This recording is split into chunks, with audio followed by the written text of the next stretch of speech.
দর্শক স্বাগত জানাচ্ছি সিরিজ বুস্টের ফেসবুক লাইভে। আজকে চট্টগ্রামের সীতাকুণ্ডের জঙ্গল সলিমপুর এলাকায় অভিযানে গেলে 4 জন র্যাব সদস্য কিন্তু সন্ত্রাসীদের অর্থাৎ দুর্বৃত্তের হামলা শিকার হয়েছেন এবং 4 জনের মধ্যে একজন গুরুতর অবস্থায় চট্টগ্রাম মেডিকেল কলেজ হাসপাতালে নিয়ে আসা হলে একজন র্যাব সদস্য কিন্তু মারা যান এবং এই ঘটনায় কিন্তু 3 জন র্যাব সদস্য আরো 3 জন র্যাব সদস্য আহত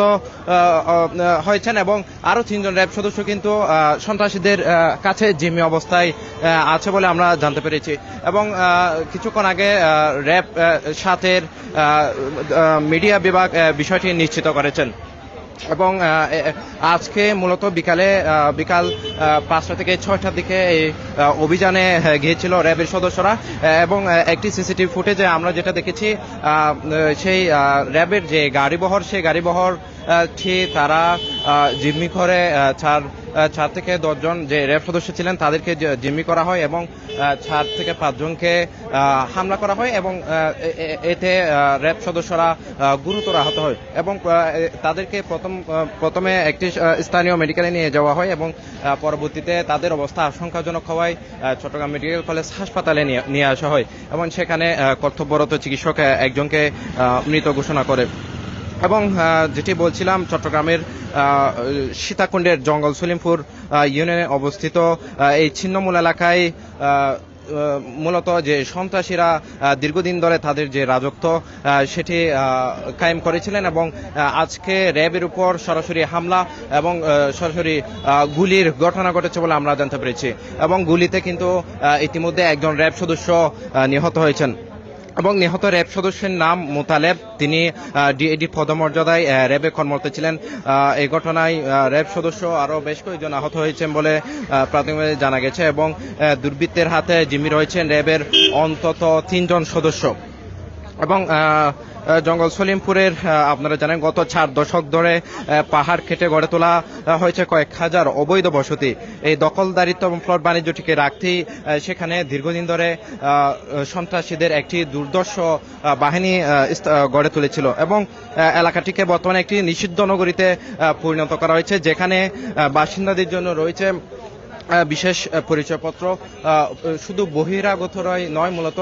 সেখানে স্থানীয়রাও পুলিশ এবং জেলা প্রশাসক কর্মকর্তাদের প্রবেশাধিকারেও কিন্তু বিশেষ করে নিয়ন্ত্রণ করে ওই সন্ত্রাসী বাহিনী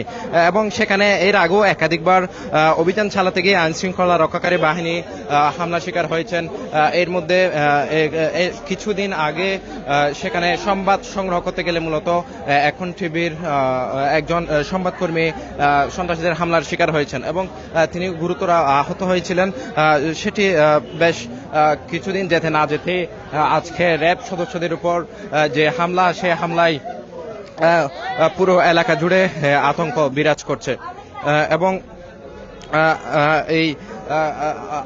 আপনারা জানেন এই সীতাকুণ্ডের জঙ্গল সলিমপুর এলাকায় কিন্তু অপরাধ সাম্রাজ্যের নেপথ্যে দুটি শক্তিশালী বাহিনী রয়েছে এবং সেখানে এই দুটি বাহিনীর নেতৃত্বে নিয়ন্ত্রণে রাখছেন কাজী মশিউর এবং গাজী সাদেক নামে 2 জন ব্যক্তি। বর্তমানে এই দুইটি বাহিনীতে প্রায় 20 থেকে 25,000 সদস্য রয়েছে বলে আমরা স্থানীয় সূত্রে এবং প্রশাসনের মাধ্যমে আমরা জানতে পেরেছি এবং প্রশাসনের উপর এই যে হামলা সেটি নজিরবিহীন হিসেবে বলছেন অনেকেই, যেহেতু এর আগেও সেখানে প্রশাসনের উপর স্থানীয়দের উপর থেকে শুরু করে বিভিন্ন বাহিনীর উপর হামলার শিকার হতে হয়েছিল এবং প্রশাসনের উপর হামলার ইতিহাস বেশ দীর্ঘ এবং রক্তক্ষয়ী। 2023 সালের 14ই সেপ্টেম্বর কিন্তু জঙ্গল সলিমপুরে উচ্ছেদ অভিযান চালাতে গিয়ে সেখান থেকে ফেরার পথে প্রশাসনের উপর হামলা চালিয়েছিল এই বাহিনী। এতে নির্বাহী ম্যাজিস্ট্রেট সহ স্থানীয় পুলিশ, ওসি থেকে শুরু করে প্রায় 20 জন আহত হয়েছিলেন ওই ঘটনা এবং সন্ত্রাসীরা সেখানে ককটেল এবং ইট পাটকেল নিক্ষেপ করলে পরিস্থিতি নিয়ন্ত্রণে তারা পুলিশকে গুলিও করেছিল। এবং আজকে যে ঘটনা জঙ্গল সলিমপুরে যে র্যাবের উপর গোলাগুলির ঘটনা,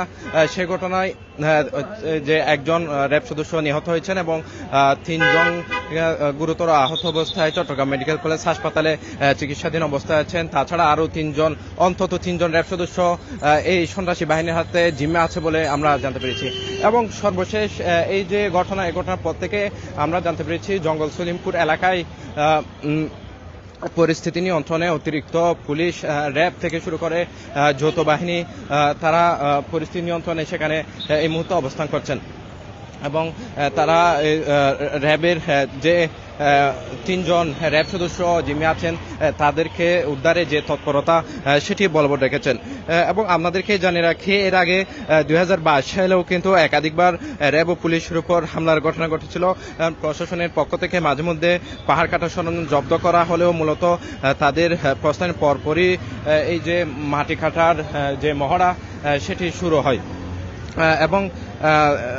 মূলত প্রবেশ মুখে তারা পাহারাদারদের মাধ্যমে সংকেত পেয়ে সশস্ত্র বাহিনীর আগেভাগেই পাহাড়ের উপর অবস্থানে এবং অতর্কিত হামলা চালায়, যা উচ্ছেদ অভিযানকে চরম ঝুঁকিপূর্ণ ভাবে দেখছেন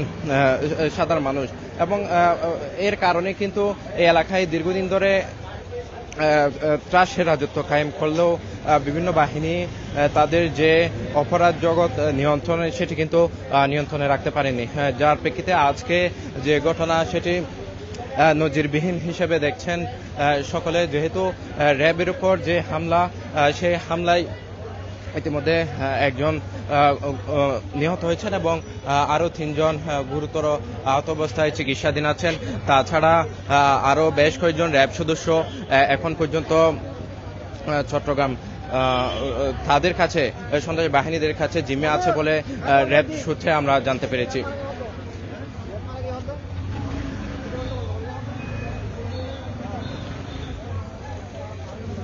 হ্যাঁ দর্শক, আমরা এই মুহূর্তে রয়েছি চট্টগ্রাম মেডিকেল কলেজ হাসপাতালে যে জরুরি বিভাগের সামনে, এবং সেখানে আপনাদেরকে দেখানোর চেষ্টা করছি মূলত র্যাব 7 কর্তৃক আজকে চট্টগ্রামের যে নিষিদ্ধ নগরী হিসেবে পরিচিত জঙ্গল সলিমপুর এলাকায় যে বিশেষ অভিযানে গিয়েছিল র্যাব সদস্য 2টি মাইক্রোকার। আমরা সিসিটিভি ফুটেজে যেটা দেখেছি, তারা যে অভিযানে যাওয়ার পরপরই কিন্তু চারপাশ থেকে র্যাবের সদস্যরা তাদেরকে ঘিরে ফেলে এবং ঘিরে ফেলার এক পর্যায়ে তাদের পর অতর্কিত হামলা চালায়। হামলার পাশাপাশি তারা গুলি করে এবং গুলিবিদ্ধ হয়ে কিন্তু বেশ কয়েকজন র্যাব সদস্য আহত হয়েছেন এবং পরবর্তীতে চট্টগ্রাম মেডিকেল কলেজ হাসপাতালে চিকিৎসাধীন অবস্থায় একজন র্যাব সদস্য কিন্তু নিহত হয়েছেন এবং ওই নিহত র্যাব সদস্যের নাম মোতালেব বলে আমরা জানতে পেরেছি। তাছাড়া এখনো পর্যন্ত বেশ কয়েকজন র্যাব সদস্য জঙ্গল সলিমপুরে যে সন্ত্রাসী বাহিনী তাদের হাতে জিম্মি রয়েছেন বলে র্যাব সূত্র আমাদেরকে জানিয়েছেন।